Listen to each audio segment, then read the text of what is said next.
श्री गणेशाय नमः। हर हर महादेव। कार्तिक माहात्म्य 17वां अध्याय। नारद जी कहते हैं, उस समय शिवजी के गण प्रबल थे और उन्होंने जलंधर के शुंभ निशुंभ और महासुर कालनेमी आदि को पराजित कर दिया। यह देखकर सागर पुत्र जलंधर एक रथ पर, जिस पर की लंबी पताका लगी हुई थी, चढ़कर युद्ध भूमि में आकर घोर संग्राम करने लगा। इधर जयशील शंकर के गण भी युद्ध में तत्पर होकर गरजने लगे। इस प्रकार दोनों सेनाओं के हाथी, घोड़े, रथ, शंख, भेरी तथा दोनों ओर के वीरों के सिंहनाद से पृथ्वी ग्रस्त हो गई।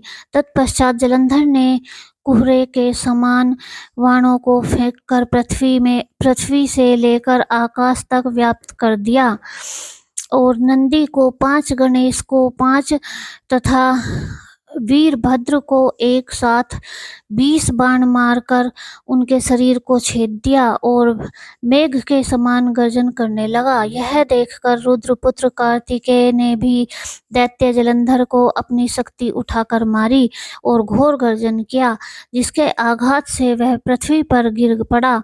परंतु वह इतना बली था कि शीघ्र ही उठकर खड़ा हो गया और क्रोधाविष्ट होकर कार्तिकेय पर अपनी गदा का प्रहार कर दिया। ब्रह्मा वरदान की सफलता के लिए शंकर पुत्र कार्तिकेय पृथ्वी पर सो गए। गणेश जी और नंदी भी व्याकुल होकर गदा प्रहार से पृथ्वी पर गिर गए।